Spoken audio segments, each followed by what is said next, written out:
that. There we go. We are live. That was good timing there. I was just told right beforehand. I had just created a coffee from my Nespresso machine, and I've got a frother, and there was, I guess, a big amount of froth on my lip. So great timing there. Excited to be here, and wanted to talk about something today that is very personally near and dear to my heart. That just came up for me recently, recognizing that while things are going great in my business right now, right, probably busier than I've ever been. There's a lot of things that we're working on that I'm extremely excited about, and it's really taken up a lot of my time and attention. And yet, I'm very clear on my values. Right, when I come home, I really have done a good job of putting the phone aside and directing my full attention towards my kids and my wife. Having said that, there are a number of things that I am committed to doing, or at least that I have written down as clear life objectives, things that I think are really important both to me and the people I love, that I just have not followed through on. One of those things is starting to create a daddy-daughter date where we go out once a month, and I get a chance. Just, my daughter's 9, and I don't want, right? It's very easy to say, well, she's 9, I've got time, and start to justify putting it off. And next thing you know, she's 10, right? And there's just a really critical period, a window of time that slipped by, and I know I will regret that forever if I don't capitalize. Taking my son and getting him into karate. We've been talking about this for a while. He's excited. I'm going to personally take him, right? It's going to be a dad and son thing that we're going to do together. And yet I haven't followed through, right? I have not taken the time to find the date, and I've justified it because things are busy. So is it possible to crush it in business, right? Really be able to do great work, but still be able to prioritize the things that matter most, so you don't end up with a life filled with regret and disappointment, things like that. Mr. David Osk, what do you think of this topic and subject? And welcome. Yeah, thank you. And I honestly, I really, I love this. Of course, you and I had a conversation about this yesterday. You had shared kind of deeply about, some of those areas in your life that you just want to be more intentional around and so on. So as you were talking here, I'm thinking about this idea of course correcting, right? Like Yeah. there's no utopia. We're not going to be, there, the work-life balance, I think, is in some ways is kind of a myth. I like that, you use that phrase work-life integration. So it was kind of neat is because you had the courage to talk about some areas in your life where you needed a bit more intentional integration on things you don't want to regret, and things like that. Today I got up early, ran some errands, and I came in the house, and my office is upstairs here, and my daughter was standing in the kitchen working on something, and I just walked by and said, "Hey, Kate," and "Hey, Dad," and I just kept going. And I paused and I texted her about 30 minutes later, and I said, I sent her a text message that said, "I just walked by a masterpiece." And I didn't pause, to behold. And I said, Wow. "That masterpiece is you." And I said, "Do you have about 15 minutes to come and sit with me?" And it was so nice because in my office here, I've got a couple of chairs, but I also have a little love seat. And I went and sat down in the love seat, and I said, "Come over here," and she just jumps up in there and starts telling me about what she's up to and that kind of stuff. And of course, I've been to, everything from St. Paul's Cathedral to the Sistine Chapel now this summer to St. Giles Cathedral, and just seeing some really amazing places, some masterpieces. I've laid eyes on some of the most famous artwork in the world, from Michelangelo to Da Vinci and the whole 9 yards, right? But guess what? The most meaningful masterpieces, right, are those people that we love. I heard someone say the other day, so to kind of frame this conversation here, really get a little, maybe a bit more emotional. Someone says that, when they were talking about existence and kind of the cosmic, stuff, if you will, he said, people like to talk about matter, things you can touch. And he says, what I like to talk about is what matters. And I love that. I love that idea. But I think that, the course correcting, is always front and center, or it needs to be. But here's a funny thing: unless we've predetermined, what we're course correcting to, what's valuable, Yeah. then it's kind of pointless to even talk about course correction. Yeah. Well said. And I know there's some really meaty, I think, topics that you put in there. And yeah, I love that idea, right? I think the work-life balance, I think a lot of times there's this pool that we're supposed to create kind of this really well-balanced life. And I just think that's really it puts a lot of pressure to create something that's just often not attainable. Certainly in different seasons of life, right? Maybe there are times where you're able to really, having two young kids, right? Trying to really kind of grow a business, having a wife it's very important that I spend time, tending to her and building that relationship. Like, I don't know, the idea of balance just seems so foreign to me right now, but creating this kind of overall like integration, right? Making sure that how I schedule my work and how that fits into my ability, right? My kids are homeschooled. One of the things that I've done is I've committed to teaching my kids, right? Being the one that guides them through their coursework on Mondays. And I got a chance, Wednesdays usually. I actually had a chance to do it today. And that's so meaningful for me, right? And that time is sacred. I really do my best to make sure that nothing gets in the way of that time. I don't schedule anything in that. So just creating an overall, when I look at my schedule, my calendar, I want to look at that and say, yes, that's exactly right how I want to spend my time. I have an exercise that I think you've done at one point, where I just simply ask people, if you imagine for a moment that you had a film crew, a documentary crew, right, that was following you around for the past, say, month, and they had documented how you spent every minute of your life, and they're now showing it on a big screen. You're watching it, your family's watching, people closest to you. How well would that represent what matters most to you, right? Would you feel really proud and say, man, I really feel great about how my time has been spent? Or would you be cringing and recognizing, man, there's a lot of wasted time on things that really don't matter at all? And typically, right, people feel very uncomfortable and ask that question because I think there's just a realization, right, that there's just squandered opportunities. I feel that way sometimes, right? Here I am saying how busy I am. The truth is, you make time for what matters most, right? Like, if something's important enough, and I think that's why oftentimes people get so hurt when they get no's and they get told off, because really the message it's giving is you're not important enough, right? You're not a priority.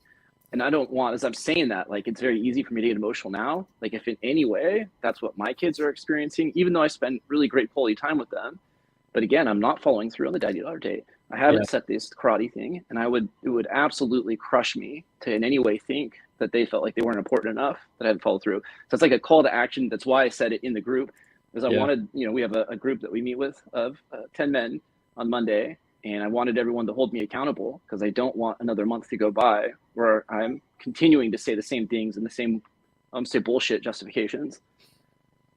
Yeah. What do you think? No, I hear you. And I think I'll be honest, even the strong language there, I think that to have that, well, I'll put it this way. You either need to have that emotion now or you're going to have it later filled with regret.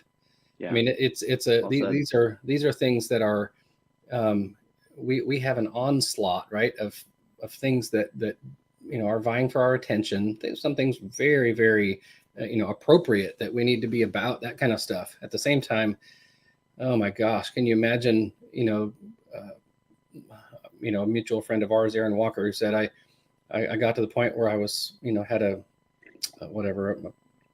pocket full of money and came home to a house full of strangers, that kind of thing. And I think, man, I sure don't want to be, sitting on my rocking chair and have my kids look at me and just be like, yeah, I don't really know that guy, or he never really was there for me or spoke into my life, or, was my dad. There's a big difference, I think, in being a parent, I think the language is, we can overstate that. But I think when I think about being a father, right, that's a big deal. But dad or daddy, I mean, that's closeness, that's Abba, right? Yeah.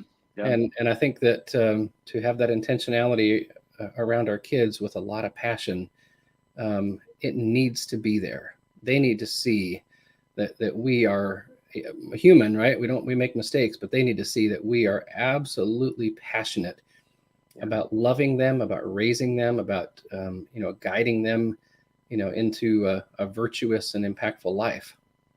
Well, tell me this, right? Because really we've covered, I feel like, the importance of family, the importance of work, right? And there's no doubt, I mean, those are two very important, and the way that they interweave, right? My work allows me opportunities to support my family.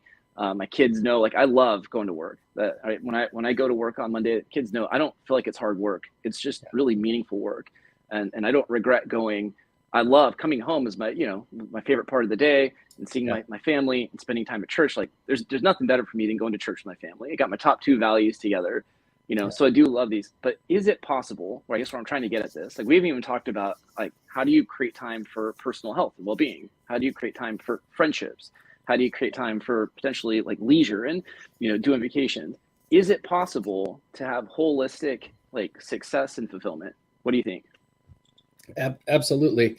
Here's something that I think is fascinating. When someone is choosing a career path, that needs to be taken way more seriously than people would give it credence to. Not only, when I think on a real basic level of, okay, I'm going to get a degree in something, but it doesn't pay enough to make a living. There's a big problem there. It's not just the fact that I'm going to be living a lower lifestyle and kind of paycheck to paycheck and kind of eking out. When you are in a frame of mind where you're worried about money, Yeah. guess what? You're not worried about your health. You probably are worried about your family and so on. I mean, and concerned, and you want to be intentional. But if you're wondering how to put gas in the car tomorrow to get to work, or holy smokes, I've got to wait till Friday to get paid so I can buy some, eggs and milk for the kids, that changes. I mean, your chemistry and your mind about life and everything. I mean, cortisol coursing through your body, stuff like that, changes your priorities. So I wanted to kind of state that, but so my thought is predetermining what's valuable to me, right? Okay, people, we hear it all the time, right? God, your wife, your kids. Well, also part of that, like you said, is health. I mean, it's in if you don't have your health, you got nothing. Yeah. I mean, if you're too out of shape or on too many medications and you can't move, you're checked out, you're in the hospital. I mean, you got nothing. So that has to be toward the top of that list. So what's fascinating about a priority list with regards to, living a full life, by the time you get from, you know, a time with introspection, a vertical time with God, your wife, your children, your health, um, the job is further down on that list, and it's something that is, I mean, ultimately super important, right? I heard Dave Ramsey say money is kind of next to air. Try living without it. Yeah. But so I think that the predetermining what's valuable, but then also making really wise decisions about what you're going to do as your vocation, your calling in life, that is actually going to pay you enough that you're not just completely worried about paycheck to paycheck, because then all the other things, if you don't have, it's kind of like air, right? If you don't have money, you're not going to be real concerned about other stuff until you get that problem solved. So I think there's some things that need to be, some wisdom around that needs to be formed in advance. Which really highlights, right? Like I guess the integration sense is that all these areas affect each other, right? So if you're struggling at work and struggling to make ends meet, right, it starts to often bleed into relationships at home, Yeah. and that can start to affect your health and all these. Yeah. Which is why I think having an intentional pathway, blueprint, right, for living life that reflects who you are, what matters to you, right, Yeah. that you're able to then apply to all areas of. Why I think that's so critical. It's interesting, Steve Jobs, I think, Amanda, often gets held up as an icon of success, and people try and kind of copy him Yeah. and what he did. And yet at the end of his life, he really talked about two of his greatest regrets was that he didn't take better care of his health, didn't spend more time in prioritizing that, in his family. And so here's someone who I think many times it's like, we got to have that type of work ethic. We've got to go out and make our dent in the universe. But I think the dent in the universe that he left, well, spectacular in many regards, and innovation and creativity and all that stuff. I think if he could do it over again, he'd leave a slightly different dent in the universe. Yeah. Right?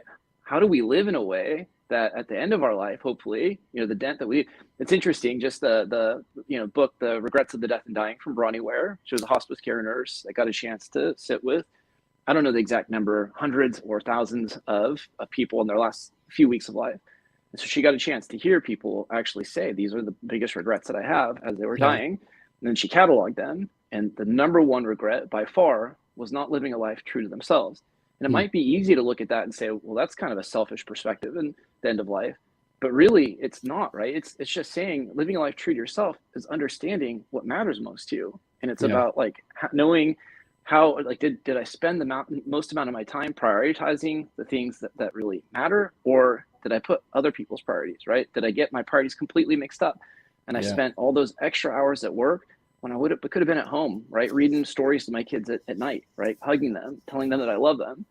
So Yeah. And I think, I wonder how many people, again, whether at whatever stage they're, passing on, you think when somebody's, older, of course, in their, 80s or 90s or something like that, if they were to make that statement, I would like to ask, well, at what point in your life did you understand who you were?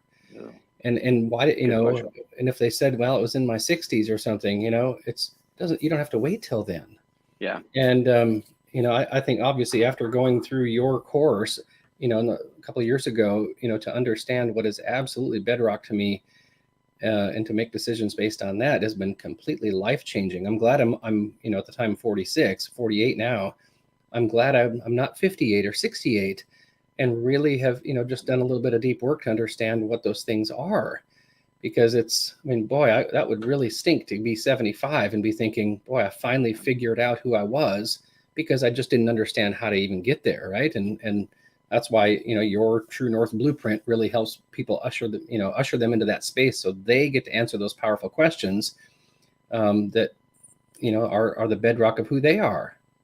How did that shift? It's an interesting question, right? And there's maybe a little bit of promotion in this, but it's a very genuine question.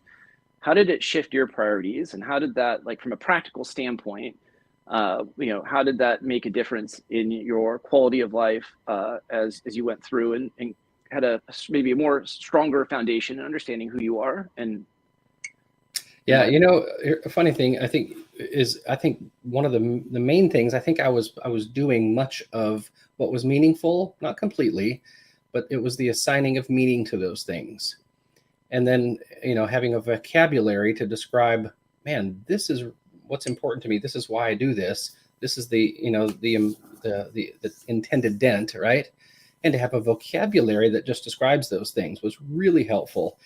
I think, honestly, the biggest thing was just, it filled me with a whole lot more courage, a whole lot more, sense of purpose, and the clarity around that, when I really started to be courageous and to say and do those things that were, the type, again, that aligned with the type of impact that I wanted to have, my mission, my purpose, right, on people. Well, it was fascinating to see the results. That it's, you get that, you get the feedback.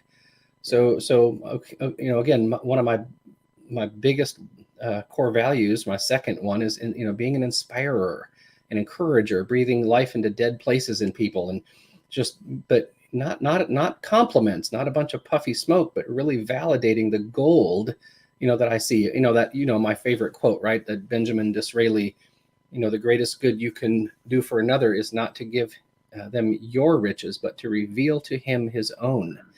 And that's I feel like that is absolutely my mission statement in life. Obviously, you've given me a much wider tool set to be able to do that. But to answer your question, the biggest shift, I think, would be courage, mission, and then my own joy in being me. I feel a sense of fulfillment, more comfortable in my own skin, more resilient. I'm not afraid to say what I think is absolutely true in this life, and to get a response that may not be, what I was hoping for. I'm not afraid of that. If someone's reaction to me is, a question mark, or even if they laughed in my face, I'm okay with that, because I showed up in a way that was absolutely true to myself. And I acted, I didn't just say it, did not a lot of fluffy talk. I acted on my convictions. And 99.9% of the time, man, people feel the power of that. And and the response that I get, just being me, right, not manufacturing any kind of nonsense, is, I don't know, it's just awesome. I really enjoy being me. Yeah.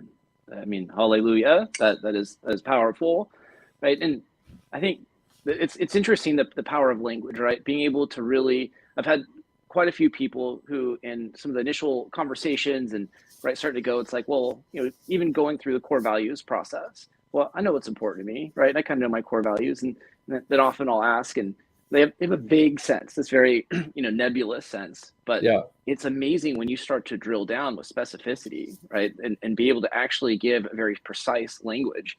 I think Yeah. I've given this example before. There was someone recently that she'd always thought efficiency is what she valued the most, right? And going through it, she's like, it's not really efficiency. She's, in fact, I've prioritized efficiency over, so many other things. It's effectiveness. Because if I'm being efficient in the wrong things, Love that. right? And that made that shift for her was really profound, and has really made a massive difference in how she shows up and what she prioritizes. And so it's really incredible. And I had someone else that went through our authentic role crafting, right? So to understand who you're intrinsically motivated to be. And it can be a little bit of frustrating exercise, because it really like forces you to go deep and just really have to give very specific language to like where you show up at your best. It Sure. was interesting because this person did it in several different roles in their life, and they were really surprised to find that what lights them up and makes them feel most alive and where they show up with the greatest impact, it really is the same thing, whether it's in there as the CEO role in their business, whether it's with their family, whether it's in community. And so it revealed, right, this authentic core, this essential sense of who God designed that person to be. Yeah. Right. And it was like, man, I think he was really surprised by that, to see that there really is this true north aspect that just remains constant. And the more he dials into that, and the more he creates radical simplicity and how it shows up, all of a sudden, like his joy, his fulfillment, and his success, right, rises up exponentially. Are Oh, you I surprised by that at all? No, I mean it makes total sense. And again, I tip it on its head, right? If I'm operating in a way that is, for instance, if I'm a younger man and I'm looking up to some older men around me, and I'm like, man, I want to be like that guy. If I want to, you start even phraseology, or you choose a Yeah. career based on something else, or you're like, man, I'm gonna follow that guy. He's winning and everybody likes him, and and sadly, right, we all know that we've done some of that ourselves Oh yeah. growing up, Raising my hand. Yep. and it is very common. We have so many talking heads in our culture that are influencers, right? Which is fine. Hopefully hopefully the majority of them are great influences. But I think to live a life thinking, man, I want to be like somebody else and aspire to do what they're doing and think like they think and that kind of stuff. Not only is that exhausting, I mean, you can take some gold from some of those things, right? That's great. But unless you assimilate that into your authentic place, I like what you said about, who God designed you to be, right? I didn't make me. I mean, my personality, taste buds, eye color, all that kind of stuff, right? I am a created being. My kids came out of the gate hardwired. They're very different.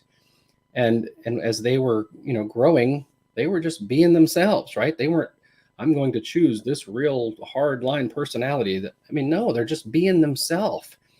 Here's what's fascinating though, is when I just be myself and assimilate, good things and virtues and, various wisdom points into my life and so on, but authentically process and act, in a way that's authentic to me, boy, then that's the warm sweater, right? It's the warm glove or whatever. It just feels right. You relax into the most fulfilled, finest, virtuous person, that happens to be named David Osk, right? It's That's right. But boy, you try to act like somebody else, and it's exhausting. But and it certainly, I mean, as you're saying that, it kind of brings me back to that point of, as I'm experiencing success in my business, and it's exciting, right? I've worked hard to get to this point. It's easy to feel like that I'm supposed to just do more of this. And, Yeah. I look around at other people who, maybe have been influential, but recognizing, like, again, what's important to me, not what society, not what other people are doing, none of those things, right? If I don't do this, like other dads might not do daddy-daughter dating, right? It might be a completely foreign concept. They might have a different way of connecting with their daughters, or Sure. trying to really, create that connection and attachment, but it's Yeah. really important to me, right? Yeah. And so, and if I don't recognize that, and then somehow, again, minimize it, or any of those things. Same thing with my son, making sure I spend time, as my wife made a point of, if I start, doing daddy-daughter dates, but she's not getting, mama dates, that's going to create issues. So I'm going to be very intentional in how I choose to get that calendar out.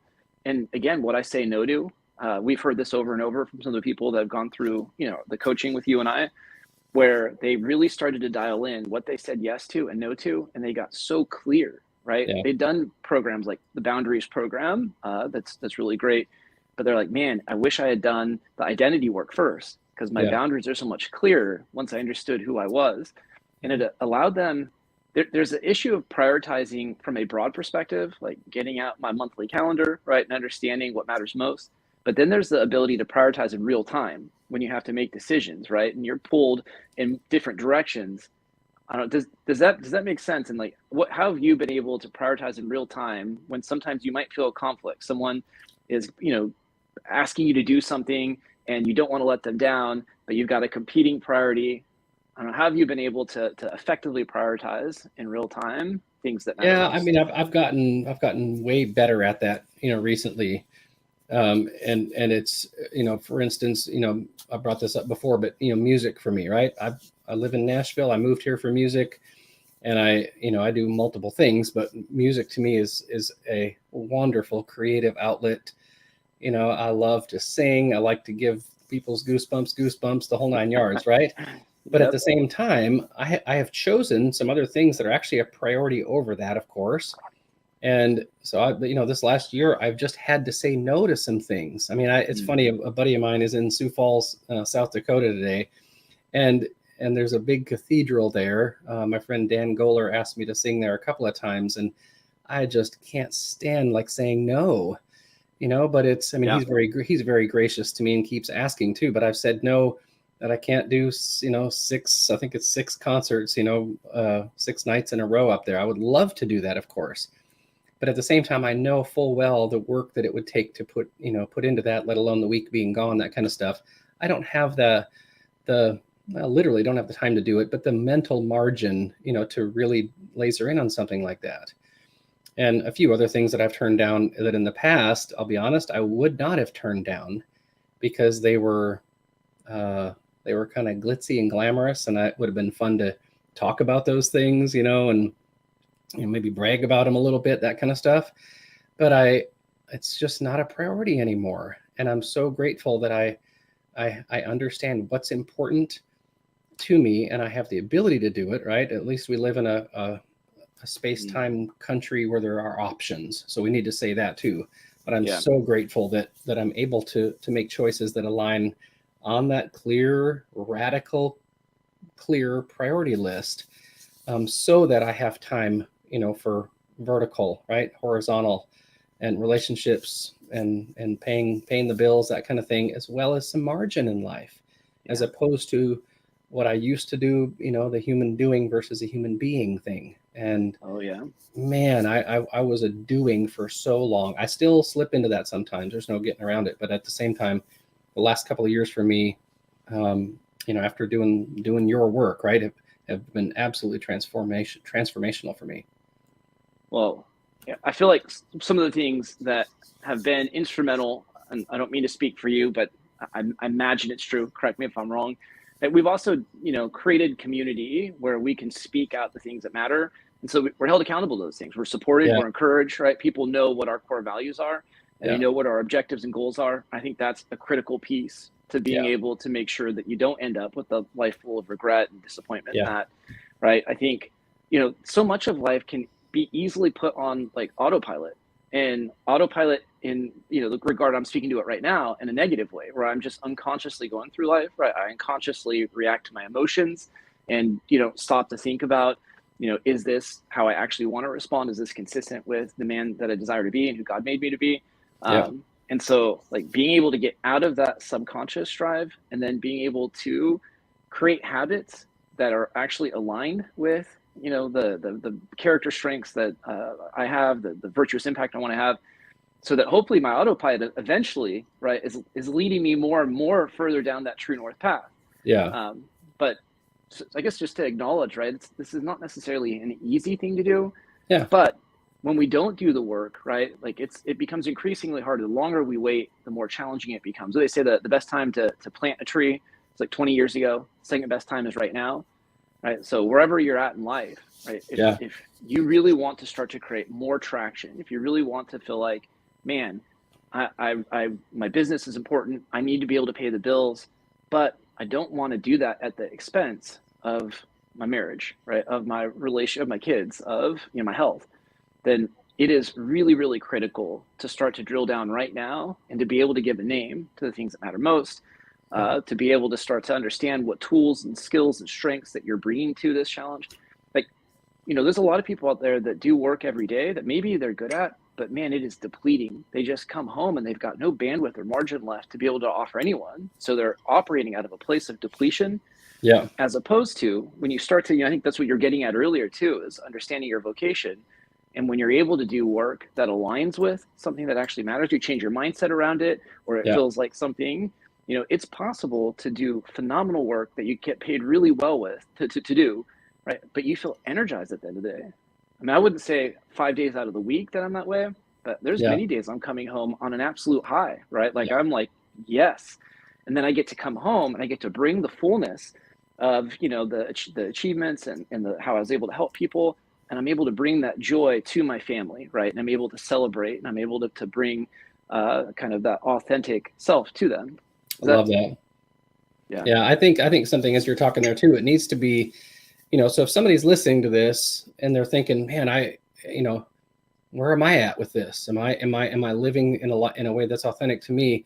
You know, you had a list, you know, kind of a side by side list where you talked about, you know, the clues, right? I like how you say follow the clues. And so if you're living in a way that's just not true to your uniqueness, right, you're probably going to have just a general sense of, you know, lack of purpose, feeling stuck, maybe a little angry, increased anxiety, imposter syndrome, you know, fatigue. You're avoiding certain things, Okay. you know, just I mean, just a, you know, maybe isolation, that kind of stuff. But the opposite's true. When you're operating in a way that is absolutely true to your nature, there's a resilience, a genuineness, you know, courage that rises up much quicker than not.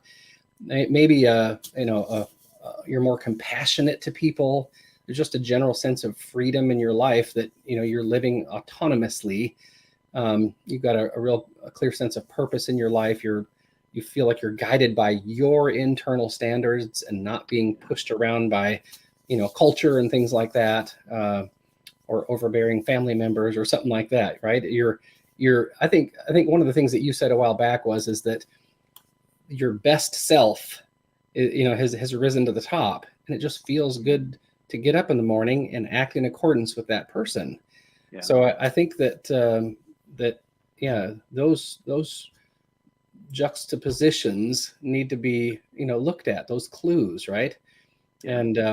And I think I'll just kind of end that thought with this: is quite often people think authenticity and identity are these lofty woohoo kind of things, right? Yeah. Yeah. I love what you said, right? Authenticity comes from the word author. What's authored in me? What's my uniqueness versus, you know, the person next to me? And identity is what? After you've done the deep work, you've identified those things that make you you, you know, again, the uniqueness piece. And if you've not done that, man, you're going to be barking up all kinds of wrong trees, just exhausting yourself searching for those things. Yeah. Powerful set. And it's a great place to close. And I'll say, right, I think with identity, there's so much conflicting messages that we get growing up, right, about what's the pathway to success? What should we prioritize? You know, people, just different labels that get attached to you. So it can really feel overwhelming, right? This idea like, how am I supposed to figure out exactly who I am? But, you know, we have a framework, and whether, you know, we have a framework that we know is incredibly powerful.